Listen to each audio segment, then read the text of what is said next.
the Lord Nityananda's concert, Sri Janaki Devi, this very talented, knowledge and loving servant of Krishna, sings the Sankirtana of the holy name.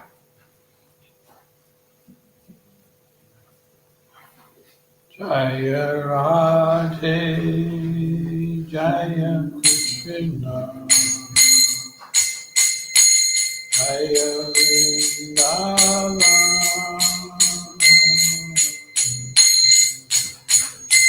Jaya Radhe, Jaya Krishna, Jaya Vrindavan.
Jaya Sabalila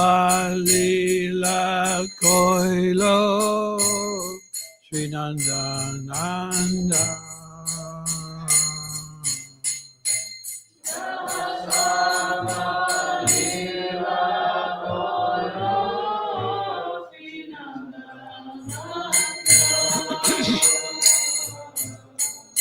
Sri Nanda Yasoda Jaya Jaya Gopaka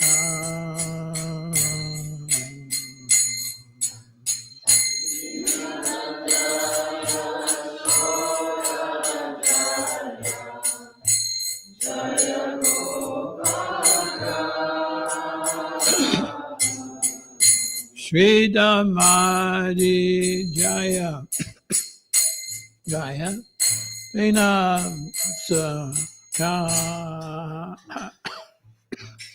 Sorry.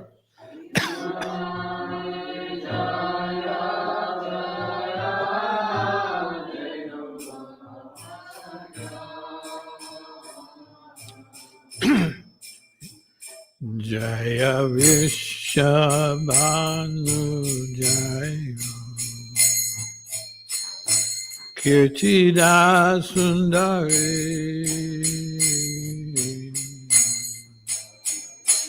Jaya Vishab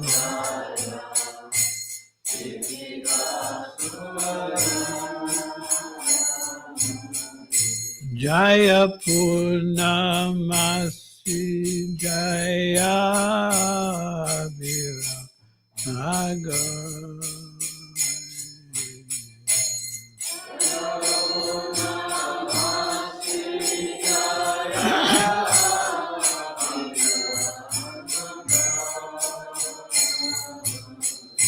Jaya Jaya Gopishwara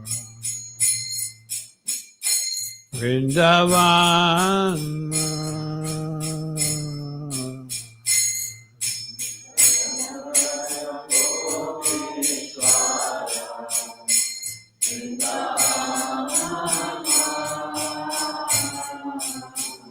Jaya Jaya Krishna Sakha Bhatu Vijara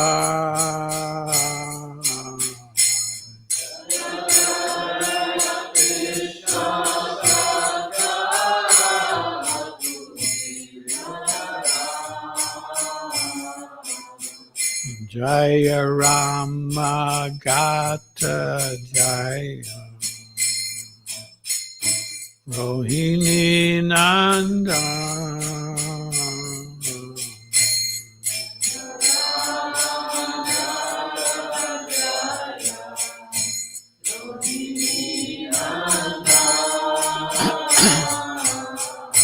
Jaya Jaya Vrindavana Vasi Natarya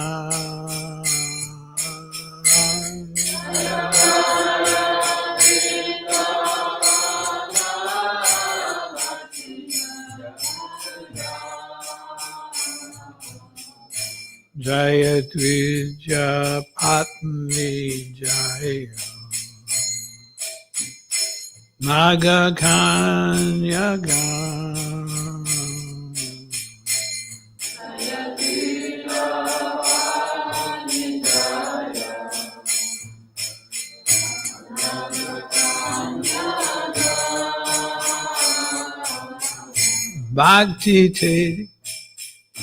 Bhakti Teja Hara Pailo Govinda Chara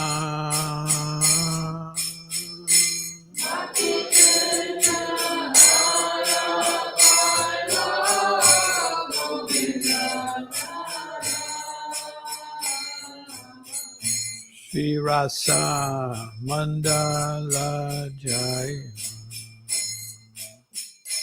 Jaya Radha Shyam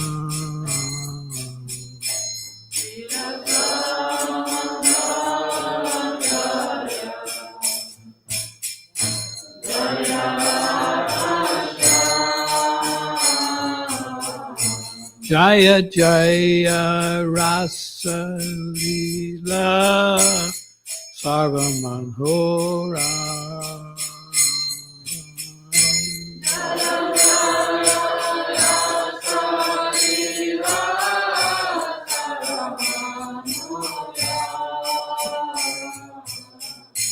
Jaya Jaya Dwala Rasa Sarvarasa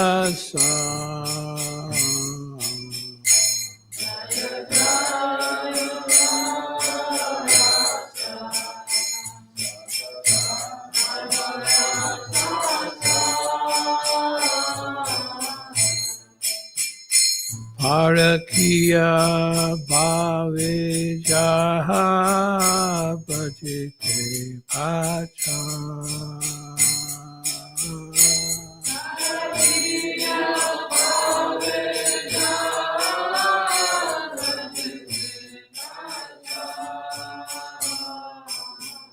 Shri Janavi Pada Padma Koriya Smaran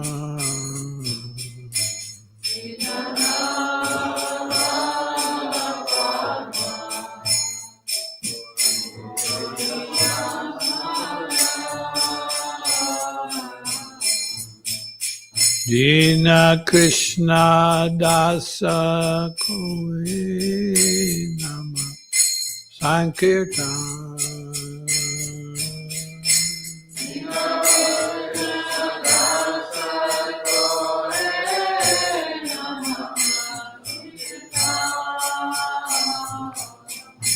Jaya Radhe Jaya Krishna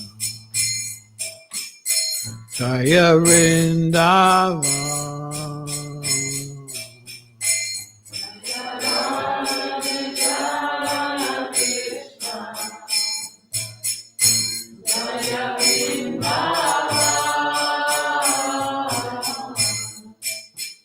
Shri Govinda Gopinata Madana Mohan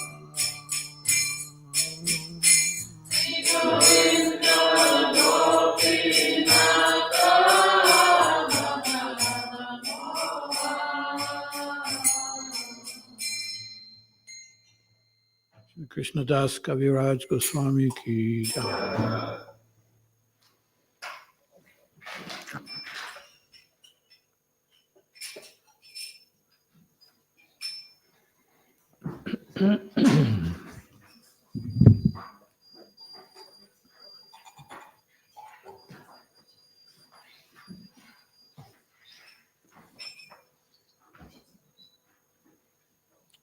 Is the book under here?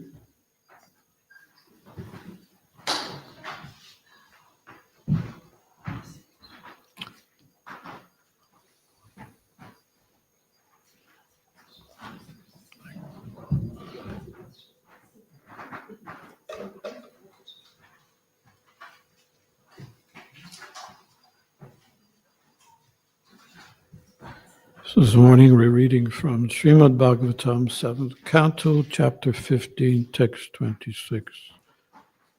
Om Namo Bhagavate Vasudevaya.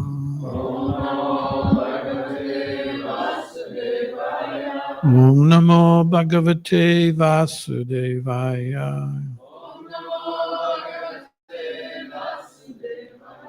Om Namo Bhagavate Vasudevaya.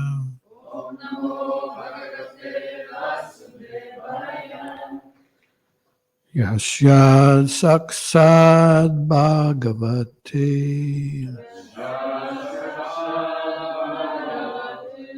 Jnana-dipa Prade Guru Martya Sadi Shrutam Tasya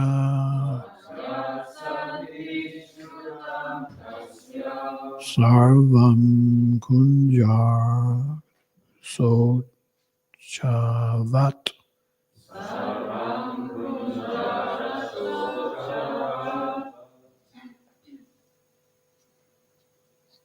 Yasya Sakshat Bhagavati Jnana-dipa Prade Guru Bhaktya Sadi Shrutam Tasya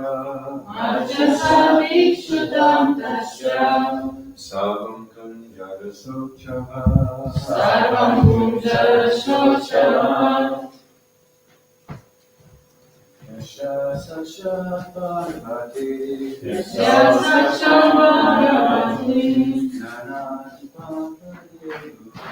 Jnana-dipa Prade Guru Bhaktya Sadi Shrutam Tasya Sarvam Kunjara Sochava Yasya Sakshat Bhagavati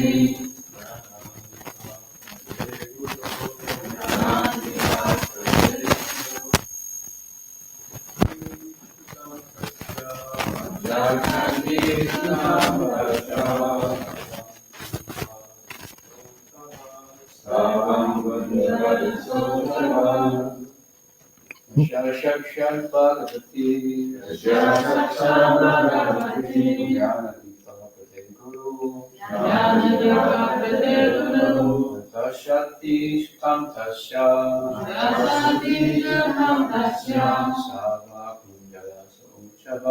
Sarva Kunjara Sochava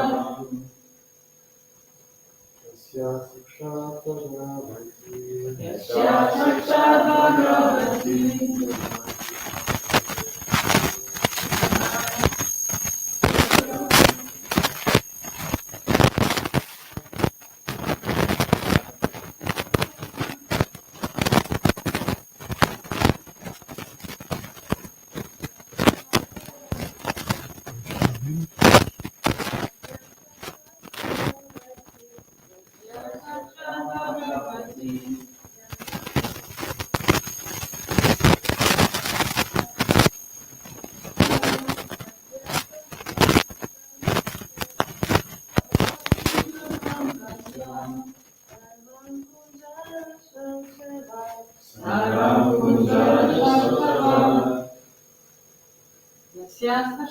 Sakshat Bhagavati Sakshat Bhagavati Jnana Deepa Prade Guru Jnanadipa Prade Guru Matyasati Shrutam Tasya Matyasati Sukam Tasya Sarvam Kundara Shachavat Sarvam Kundara Sochava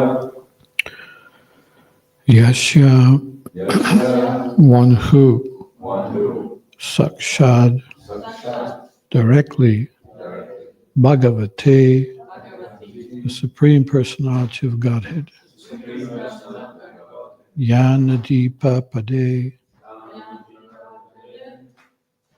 who enlightens with the torch of knowledge.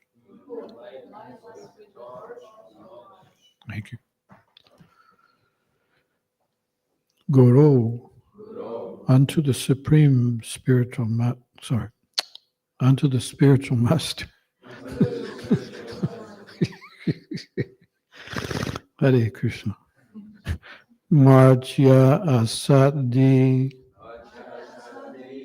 considers the spiritual master to be like an ordinary human being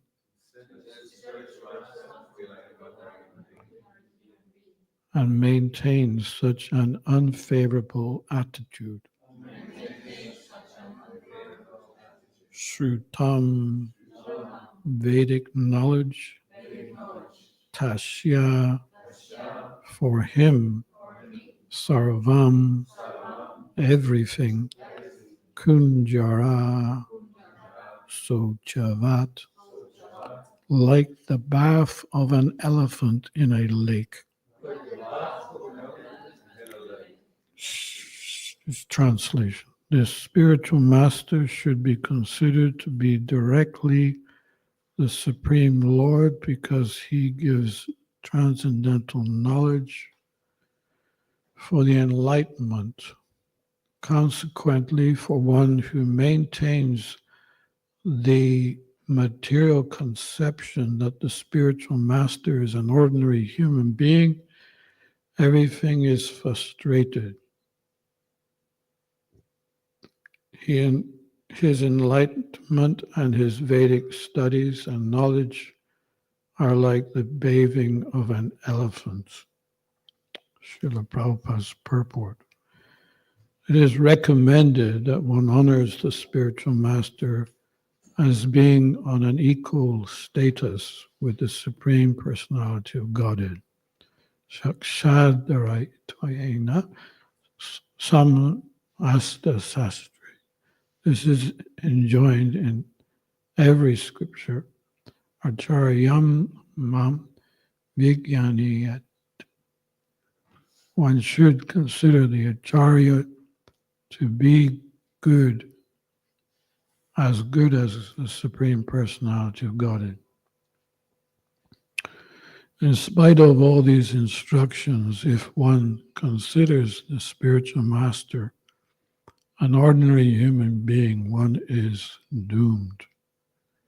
His studies of the Vedas and his austerities and penances for enlightenment are all useless. Like the bathing of an elephant. An elephant bathes in a lake quite fairly, but as soon as it comes on the shore, it takes some dust from the ground and strews it over his body. Thus, there is no meaning to the elephant's bath. One may argue by saying that since the spiritual master's relatives and the men of his neighborhood consider him as an ordinary human being, what is the fault on the part of a disciple who considers the spiritual master an ordinary human being? This will be answered in the next verse. But the injunction is that the spiritual master should never be considered an ordinary man. One should strictly adhere to the instructions of the spiritual master. For if he is pleased.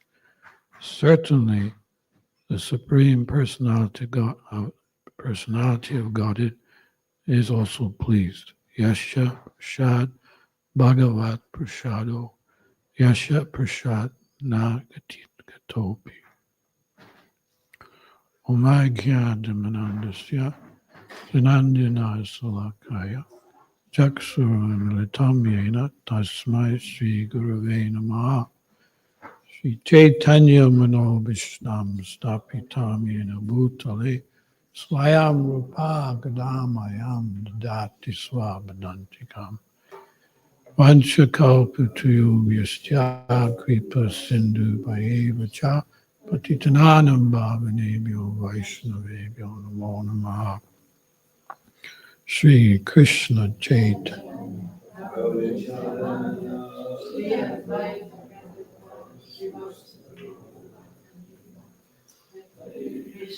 Hare Krishna, Krishna Krishna, Hare Hare, Hare Rama, Hare Rama, Rama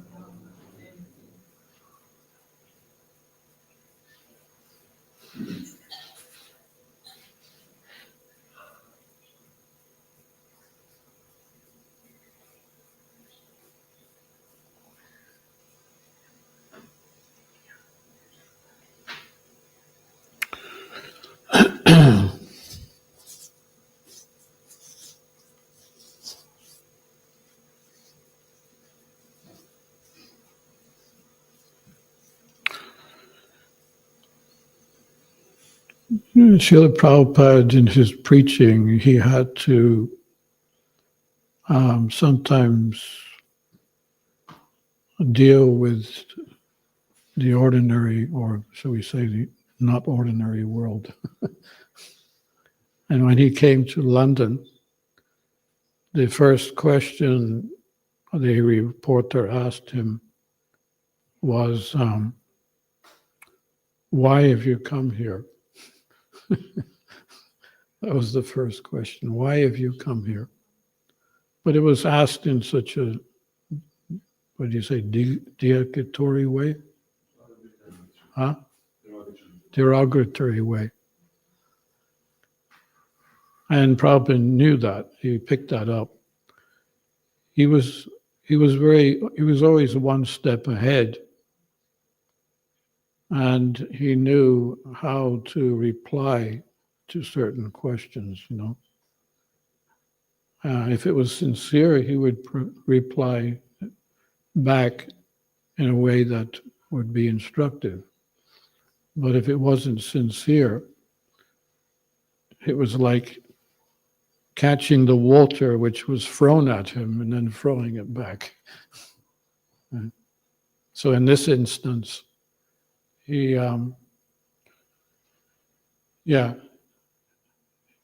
well, actually, the reporter said, "What have you come here? What have you come here for?" And then he said, "Are you going to walk on water like Lord Jesus Christ did?" That was the full question. Are you going to walk on water like Lord Jesus Christ? It's kind of an insulting question. You know? It's very insulting. And Prabhupada, scoffed at it. Wow, walking on water nowadays is not such a big, ordeal.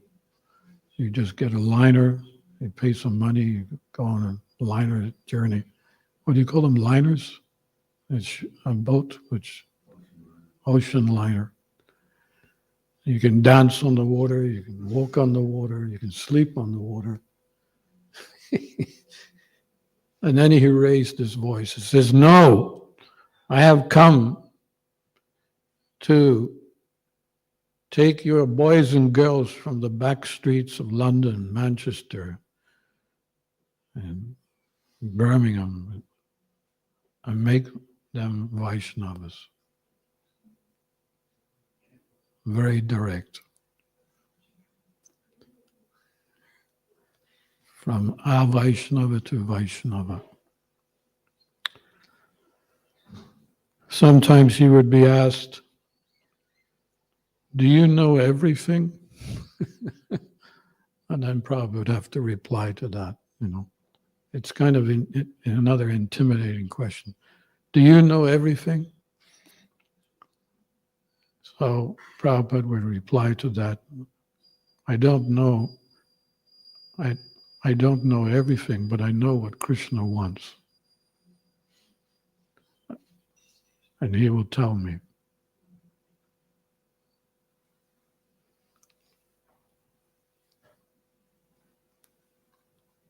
So this is why some people cannot accept, a spiritual teacher.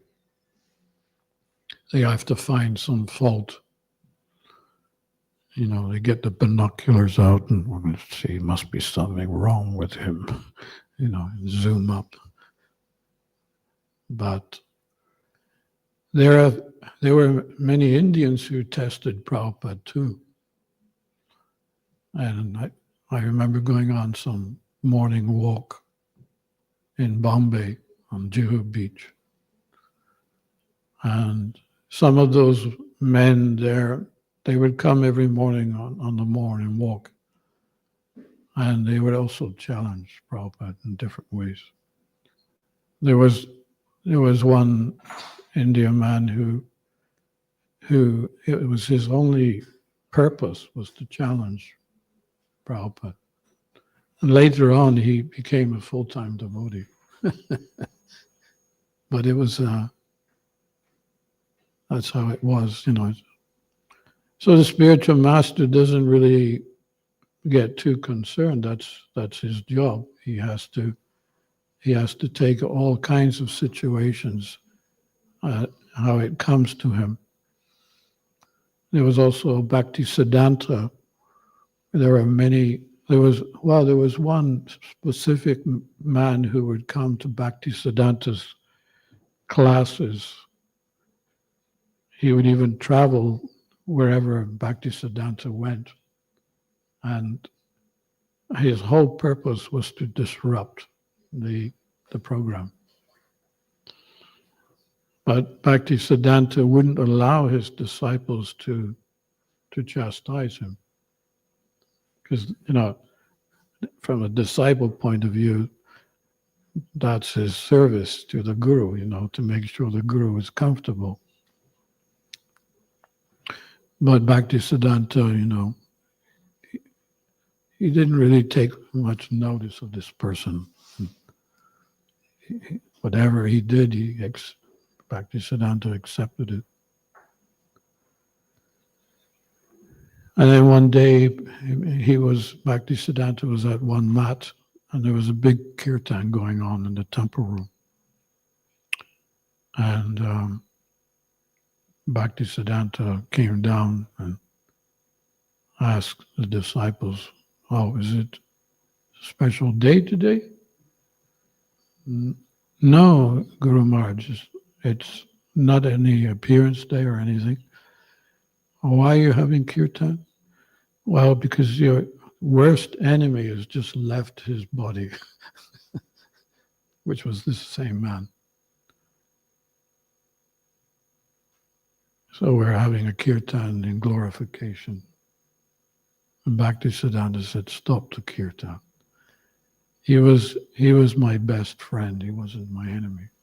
He taught me humility."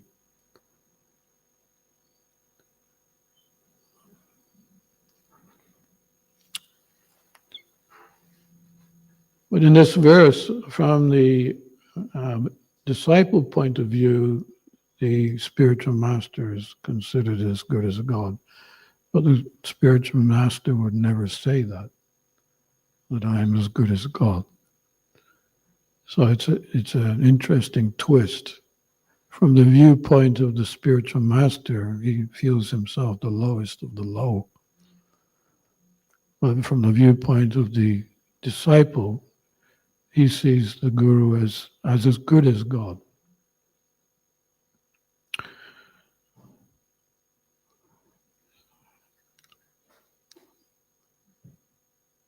So how do you reconcile that? It's not easy to reconcile. But I'll just I'll read out some of the writings that I have here. This is specifically regarding Vyasa Puja to the spiritual master. The Vyasa Puja is the appearance day of the spiritual master.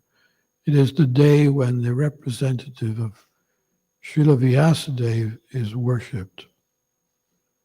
Srila Vyasadeva is the incarnation of Godhead who compiled the Vedic literature 5,000 years ago. The person who can perfectly represent Srila Vyasadeva is called Guru or spiritual master. And only such a person is qualified to sit on the seat of Vyasa, otherwise known as a Vyasa-san.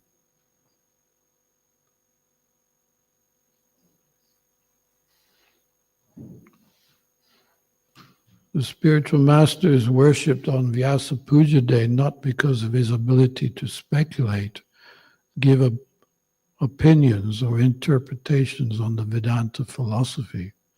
The spiritual master is worshipped because he has perfectly heard, assimilated, and realized the words of his spiritual master, who has in turn heard it from his spiritual master, and so on up the succession of teachers to Krishna. In this way, back through the chain of the succession until we come to Srila Vyasadeva, the author of all the Vedic literature.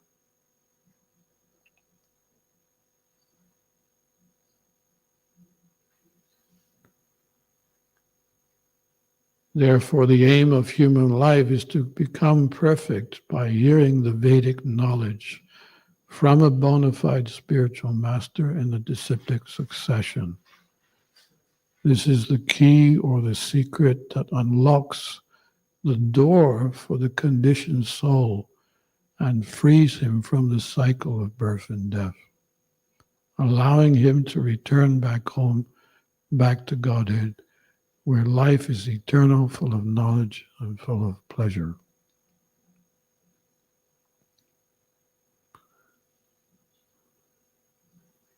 An ordinary person cannot give perfect knowledge because he has imperfect senses. The spiritual master is above the four defects of conditioned souls because he simply delivers the message of Krishna as he has heard it from his spiritual master. And this is an example of a postman. It's very, instructive that the spiritual master is like a postman. The postman delivers the message as intact.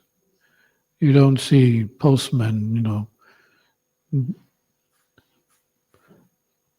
pulling up outside someone's house in his car and then opening the letter and reading it and then, rewriting it in some way and then sealing it up again and posting it.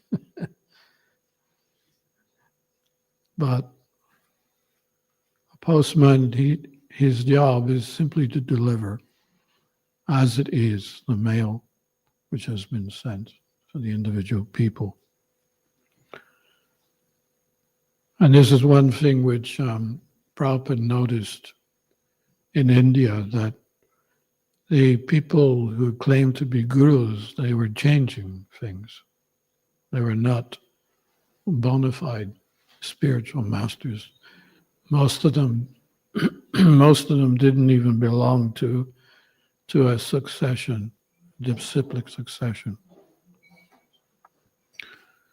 Prabhupada went to Nellore at one point. He wasn't sure whether he was going to go or no because it was a long journey. So he asked his disciples, "So what do you think? Shall we go?" Because he would always travel with an entourage in India. And he said, "Go and discuss and come back and tell me."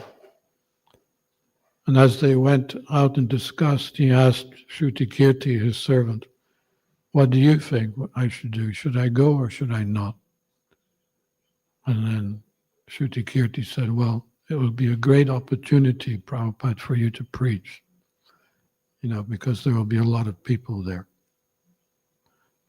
So what it was a big a celebration and celebrating the Bhagavad Gita. It was Gita Jayanti Day.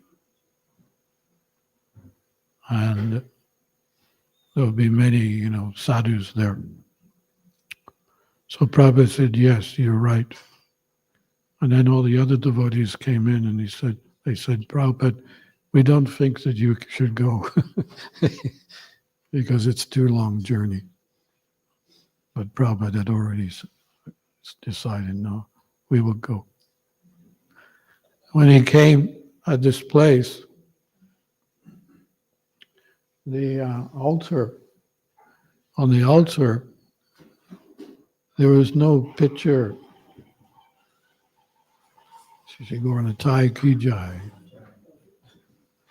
On the altar, there was no picture of Krishna, but instead there was a candle. So Prabhupada, he waited patiently for one sadhu after another, giving their speculative, idea of Gita Jayanti. And then when it was Prabhupada's turn, they invited Prabhupada because he was a famous, preacher.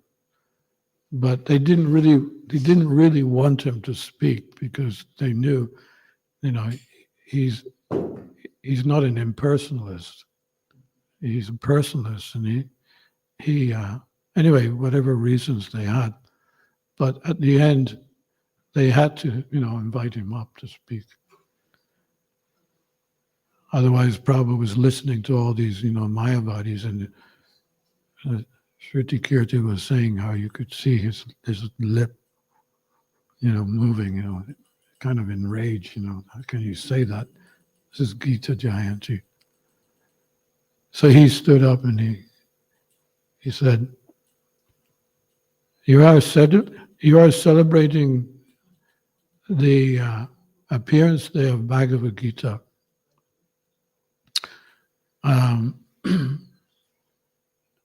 The author of Bhagavad Gita is the Lord Sri Krishna, but where is the picture of Krishna on the altar? You have a candle. Krishna is not a candle. He's a person. And Prabhupada pointed out that if you have a political political meeting, you will always have pictures of Nero, Gandhi, and other politicians, so everyone can see. This is the appearance day of Bhagavad Gita. Why? You have not a picture of Krishna. Therefore, he said, you have all misunderstood. You have all misunderstood.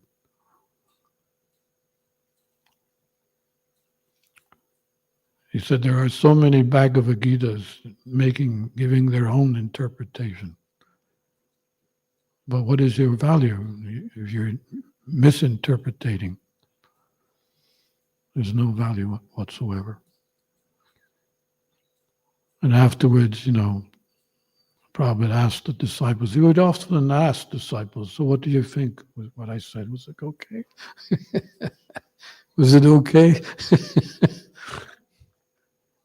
And of course, you cannot say that it wasn't okay.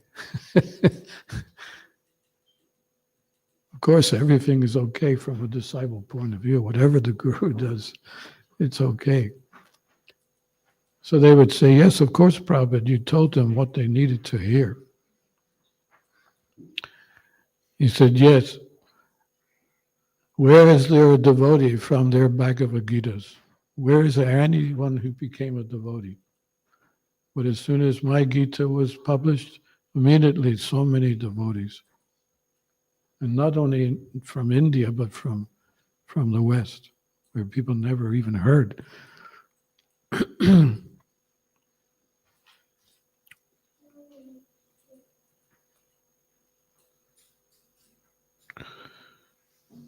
According to the authoritative Shastras, the spiritual master is non-different from Krishna, and because he is intimately connected with Krishna, he is considered to be mercy incarnation of Lord.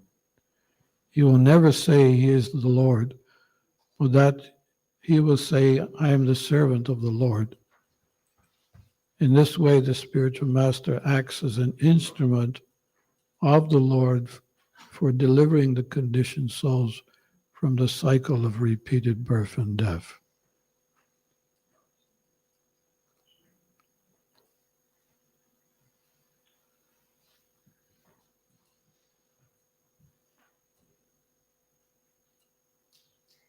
Therefore, the first business of the disciple is to embrace the lotus feet of the spiritual master and always depend on his mercy.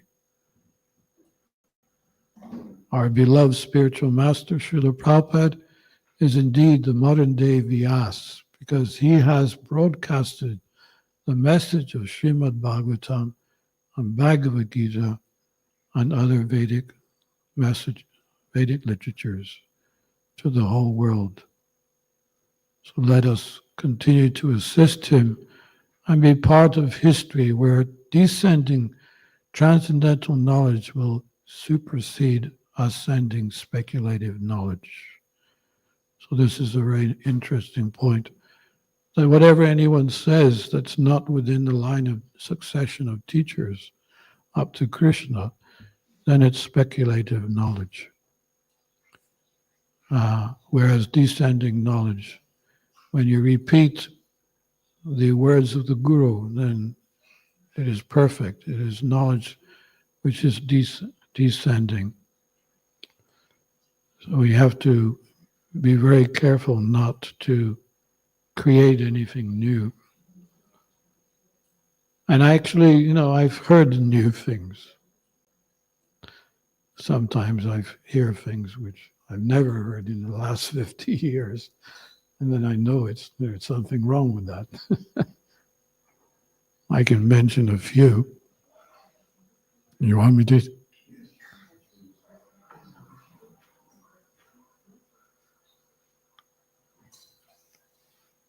Well, you have heaters nowadays that chant. That's good. But the things that are not, well, I've noticed some changes within our society. There was one, I think it comes from Ukraine, I'm not sure, but I seem to have heard it like that. That prasadam is no longer prasadam when it is sold.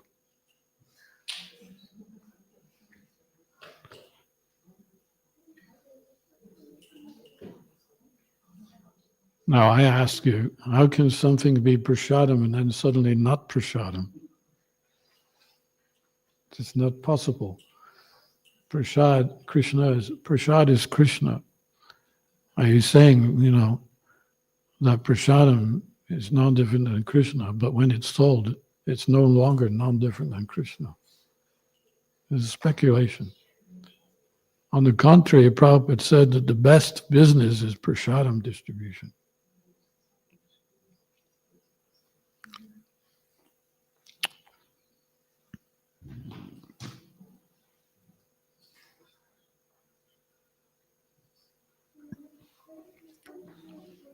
In the early days, we used to take the Sunday feast that was all cooked in ghee. And nowadays, very few temples use ghee. They may use ghee for the offerings to the deities, and non-Vedic preparations. It's a very sad story at a Sunday feast, suddenly you're getting some khichdi and some dal or something like that. It's very sad. Prabhupada specifically wanted to advertise the Sunday feast to everyone, not just for the purpose of giving prasadam, but what kind of prasadam is it? It's Vedic preparations cooked in ghee. And you cannot compare a puri cooked in oil and a puri cooked in ghee. There's no comparison. When you have a puri cooked in ghee, and that puri just melts in your mouth as you're chewing, you want another puri. You may decide whether or not to have another puri which is cooked in oil. There was no such thing as oil in those early days. There was no oil to be seen.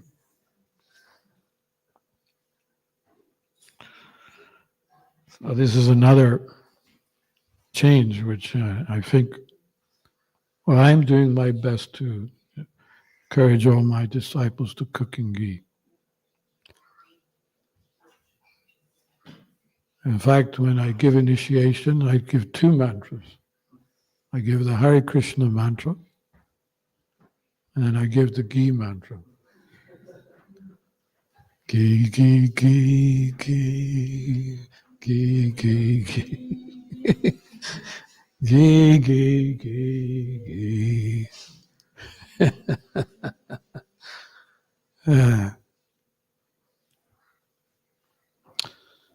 Okay, what else can I say here? Any questions on what I've already spoken? Yes. Thank you, Maharaj.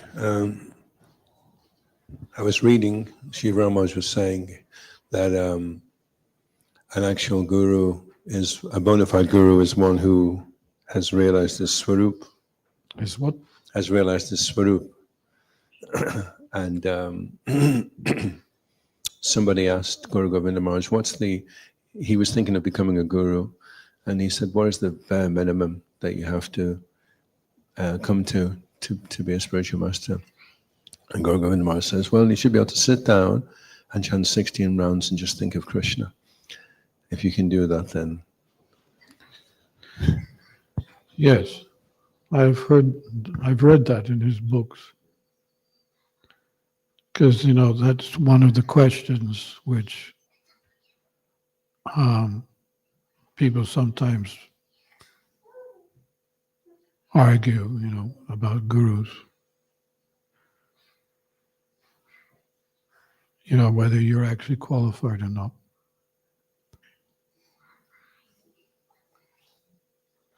And,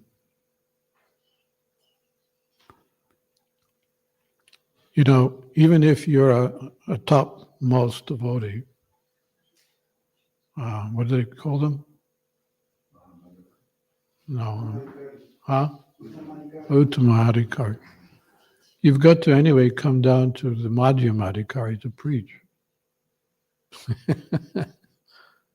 Yeah. Which Prabhupada did. The qualification is that you can repeat the words of your guru. And Prabhupada, interestingly enough, that Prabhupada wanted our society to have hundreds of gurus. For some reason, I have not seen this happening. It was an order of Prabhupada that there should be hundreds of gurus.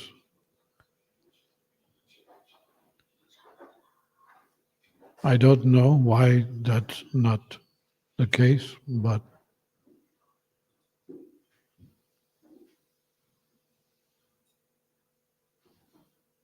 I would personally say that if there were many more gurus, there would be many more opportunities for people to take shelter. Their gurus are different in different ways. Sri Maharaj said also there's a thing called battlefield commission, which is where if it's a very emergency situation, then sometimes a person is given a position because of the situation, because it's so dire. So he's given battlefield commission right there on the spot.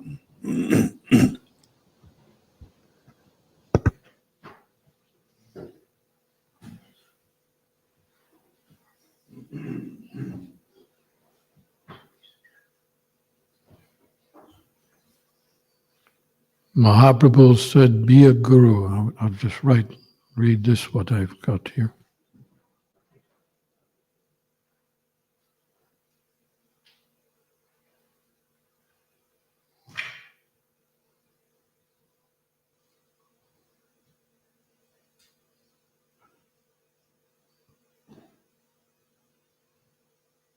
Was Lord Chaitanya said, by my command, be a guru and save the land.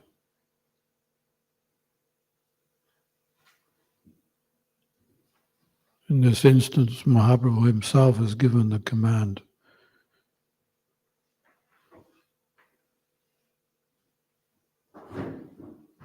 Perform the duties of a guru, even as I do it myself. Also convey this command to whomever you meet.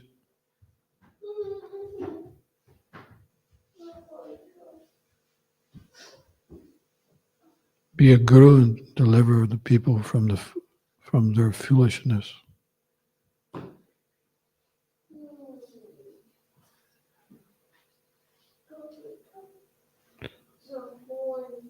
However, whosoever happens to hear these words would naturally protest with palms joined.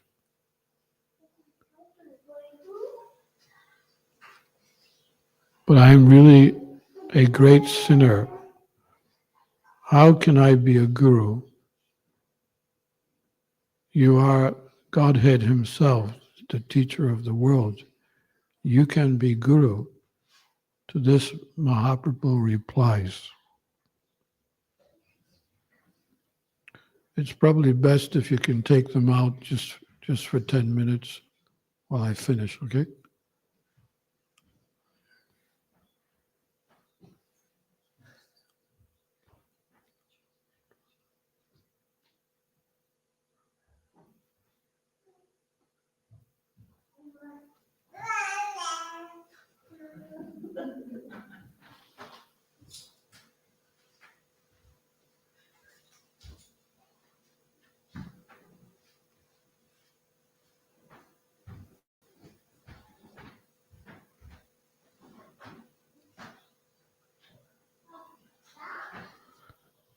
So Lord Mahaprabhu gave a warning, do not practice the craft of a guru for the purpose of injuring others through malice.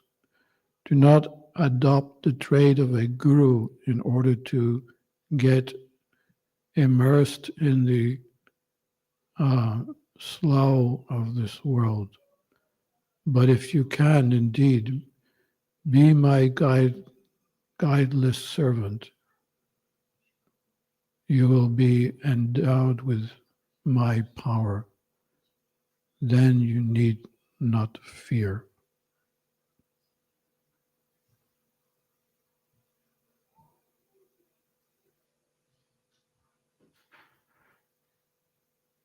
I think Bhaktisiddhanta also made one article where he said, about being a guru. What was it again? He said, It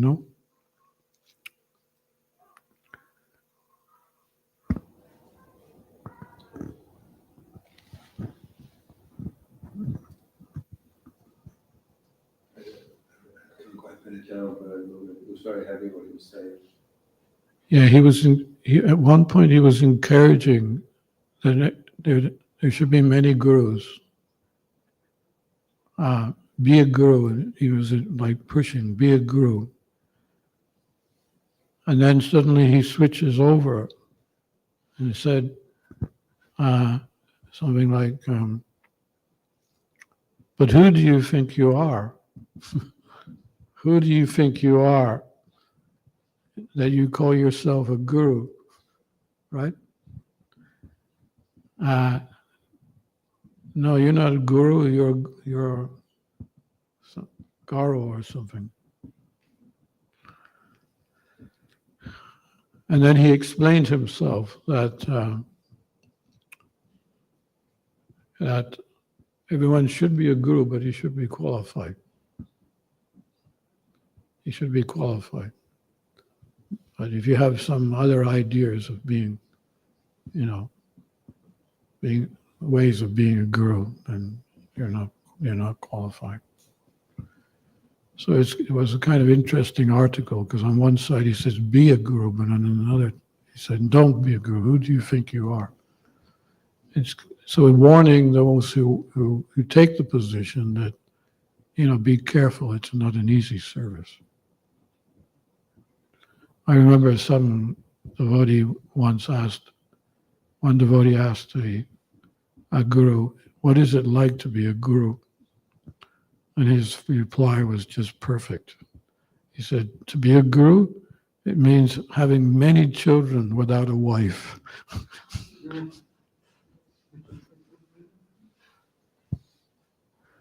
any of you parents, you know what it is to raise a child. And most of you have husbands to go along with it, to help. But that's what he said. It's like having children without a wife.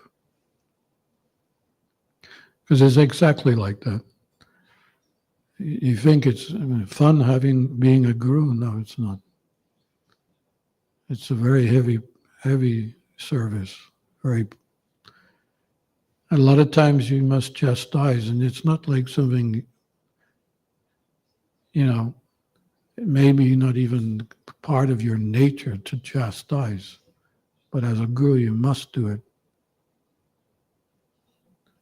So it's not like a service which is what most people think. They're dependent on you, just like a child is dependent on the mother. And when the child cries, "Mommy, Mommy," there's no question of the mother doing something else before going to the child and saying, "What's wrong?" It's immediate response. And the guru should be, in the same way, directing. His job is to direct the disciple in the way that they're always making good advancement in spiritual life. But the problem is we all come into Krishna consciousness with all these bad impressions from the past, the traumas we've had, and we bring that into Krishna consciousness. And I know at least where I'm living at the moment, you actually have to teach people how to sing. They have had no training in singing. So you had to go through the scales. Can you imagine, before you do a bhajan, you got to go through the scales. So say after me, da, da, da, da, da, da, da, da. And then you hear them, they go, da, na, na, na, na, na, na, na. They're not going up, they're staying where they are, but they think they're going up. And the point I made yesterday, moroseness, you got to tell them, why are you so morose? You've been given so much.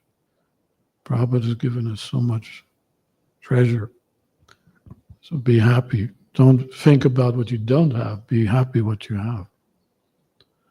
So you got to direct like that. Until they're,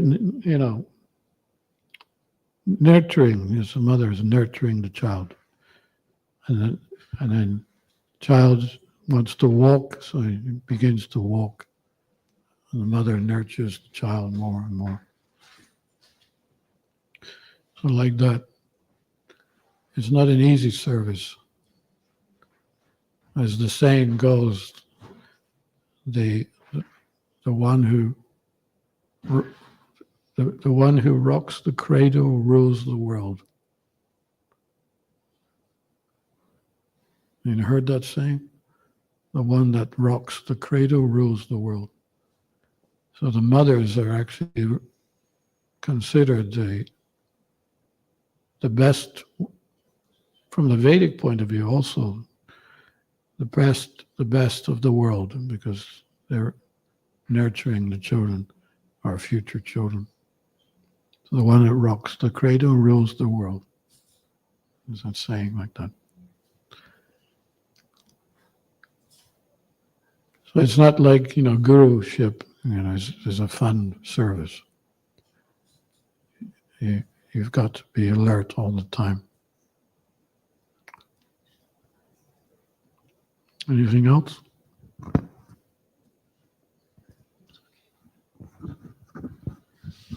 Hare Krishna Maharaj, thank you very much. I just got a question about how to avoid criticizing and fault finding, because I mentioned that at the start of the class. How can we avoid fault finding and criticizing? It came up at the start of the class. I was just thinking if you got some insights, it'd be very helpful.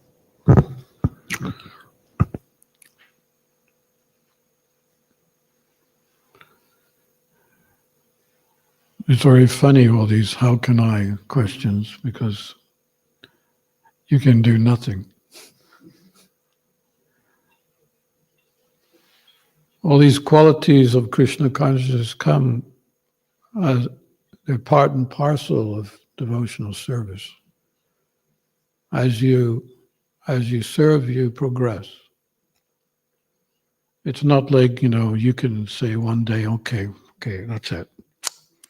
From today on, I'm going to control my mind. Ha, ha, ha. How long will you last? Yeah. I will stop criticizing. I will this, I will that. I. And Arjuna didn't say I. He did say I. He said, I am not fighting. He did say I am not fighting. And he dropped his bow. But then Krishna, started to chastise him. You're mourning for what's not worthy of grief. You're fool number one. And then he instructed him the transcendental knowledge. And then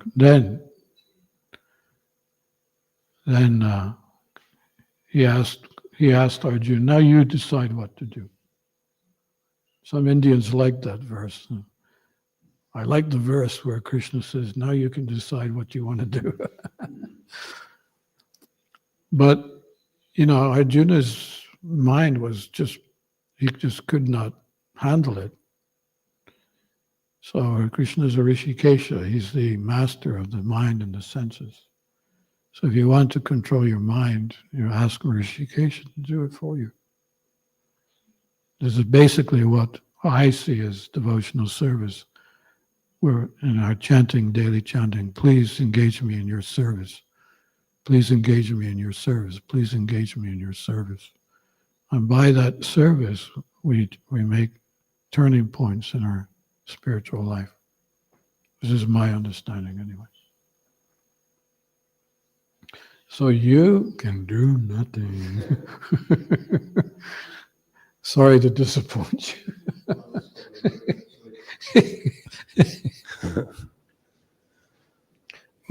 We can, follow the order, that's all. We have a choice there.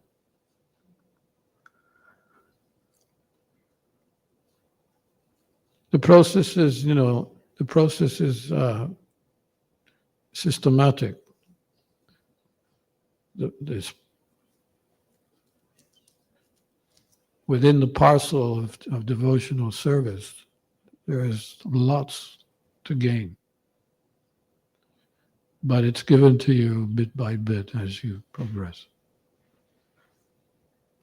I carry what they lack and preserve what they have. Krishna says it himself.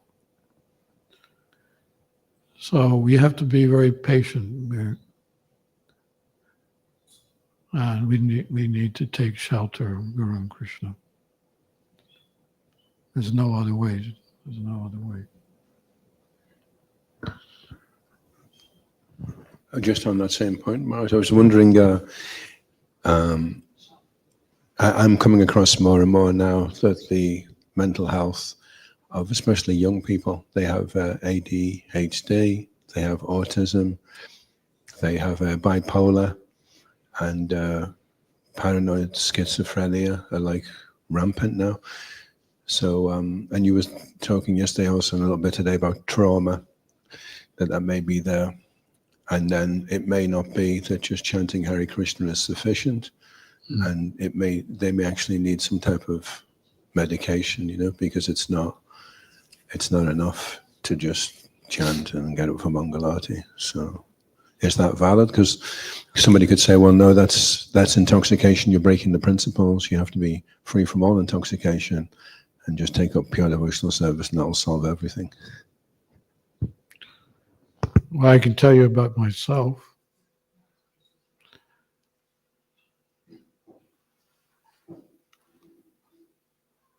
My mother died when I was 2.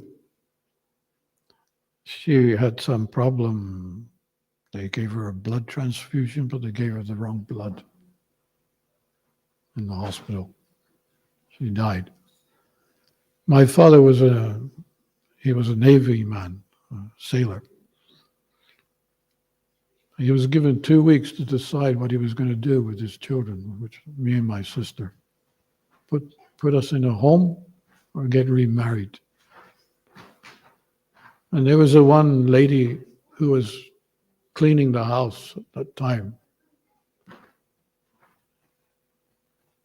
And she was a single parent. And my father decided, rather than put us in a home, to remarry this lady. So that was his kindness. He didn't want to just give away the children. Problem was, this lady, was not all good. And when my father would travel, he would go away for many months on ships. Children on her own. So she got very frustrated sometimes. And she would take the frustration right on me. I was literally abused by her. I won't go into detail, it's not any point. But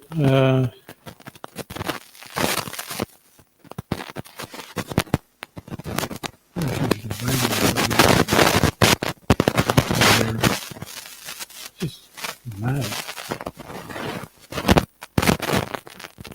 When I became a devotee, devotional service did help me, but it wasn't enough. My childhood. One time I came back from India, and I had a rash on my leg. I went to my doctor. The doctor was amazed. At the time,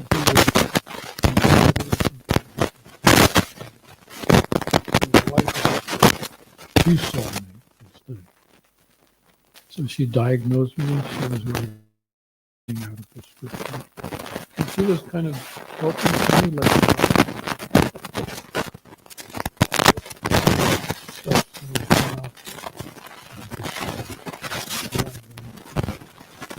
I said something wrong. I said, no, it's the I better say that. And I got some advice to see a therapist, a hypnotherapist. I don't know if there's still hypnotherapists. In the beginning, I wouldn't let her progress. And she told me that I had to relax. She could take me back to my childhood. I relaxed. I had 7 sessions. And she was very good. They have this way of speaking to you, get and get you to reassess the situation. And then finally, at this end, the last session, she said, "So do you forgive your stepmother?" And I took some minutes to decide what should I say here. But then I said to her, "Yes, I forgive her." And the very funny thing was that she said, "Now you should go and see her and explain what has happened." And I hadn't seen her for years and years. My father and her, they got a divorce. But I went to see her, and she was living alone. But she had completely changed. She didn't have that pressure anymore. All the children were grown up. So it's interesting how life is. You can say that I can get everything from Krishna, but Prabhupada said, we tried to be very transcendental always, that, I'm dependent on Guru and Krishna. It's okay, I don't need any other help. And sometimes even Prabhupada would notice, in India, especially when devotees got sick who were traveling with him, they would be, in some corner somewhere lying down completely sick. And Prabhupada would come along and, "What's wrong?" "I'm sick, Prabhupada." "Well, who's looking after you?" "Well, there's no one, Prabhupada." So then Prabhupada would go to the prasadam room. "Who's looking after Shruti Kirti?" "He's got malaria. Take him to the doctor." Prabhupada would actually have to preach to the devotees too. We're not so transcendental we can just bypass doctors. And he even said at one point, as far as we devotees are concerned, we can take gold from a dirty place. Have you ever heard that statement? We can even take gold from a dirty place. We have gold, but we may need some other kind of gold to help us. Doctor or therapist. That's my answer to that. What do you think?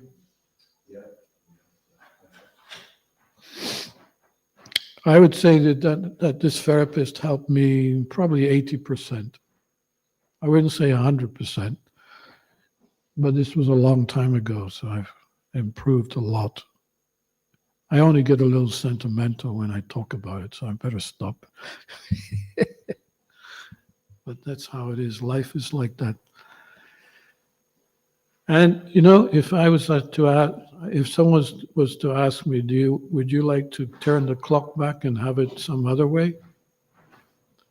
I would say no, because everything that comes to us is meant to come and to overcome.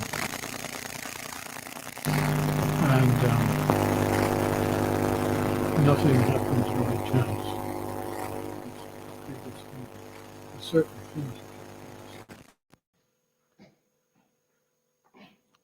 Sometimes devotees are confused with that too. So, do we have a choice, or is it all destiny? It's a good question. Do we have we have destiny, but in that destiny, do we have a choice? And there's a good example I heard, which was very, very that it really explains this point, that if you're taking a journey, let's say from Glasgow, you want to go to India, you will not get a direct flight. You would have to go first to London, is it? Or Dubai. So that's supposing that you stop in Dubai. Yeah.